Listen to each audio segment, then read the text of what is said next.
everybody, and welcome back to my English space. Today we are going to look at new ways of expressing the idea of wanting and needing in English. Well, as non-natives, we might sometimes tend to overuse the verbs want and need in English. But great news! There's plenty of creative ways out there for us to sound as clear and natural in English as possible. We don't want to sound stiff, do we? Stiff means that we might sound like in the textbooks. I mean, formal and quite rigid. But today, with my help, we're going to go over those informal phrases and one phrasal verb to help us sound more confident and, of course, natural in English, just like in the songs and the films we watch and the media. So, are you ready? Buckle up. The first spoken phrase I'm going to teach you is could do with something. Could do with. It is used very widely by the natives and it means to want or need something. For example, I think I have the flu. Well, I've a runny nose, I'm sneezing a lot, so I could do with a hot drink and some rest. Phrase number 2, could use something, is also very common in spoken English, and it is used for saying that someone or something needs a particular thing very much. It's not long since Christmas when there was a lot going on and so many things to get done.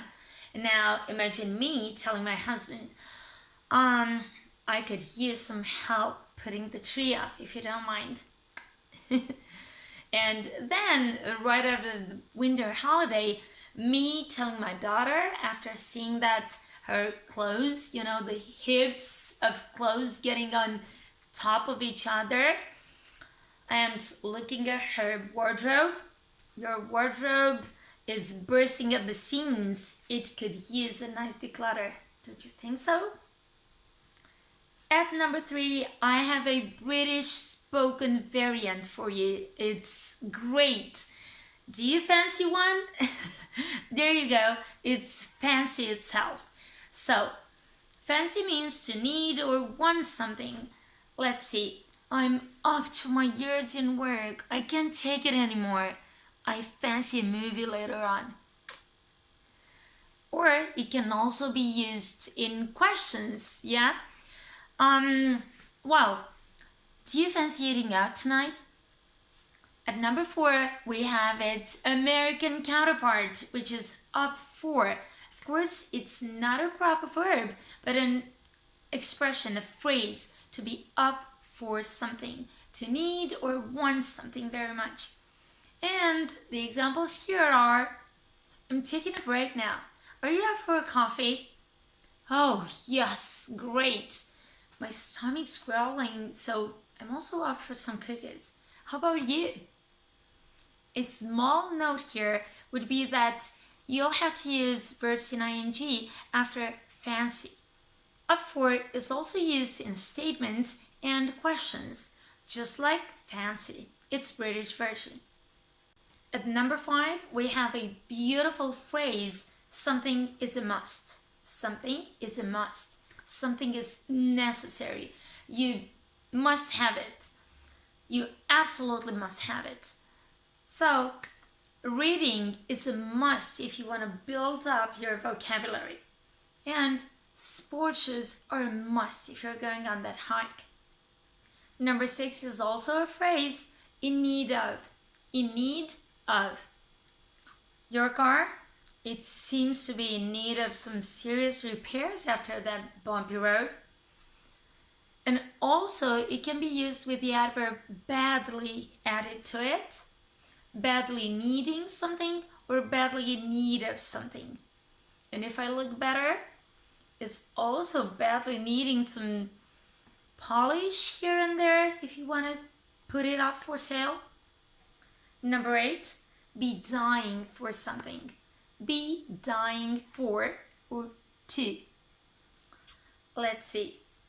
It is wanting to have or do something that you literally cannot wait for it to happen. You know, smokers, they're so addicted to smoking that they're likely to say almost all the time, I'm dying for a smoke.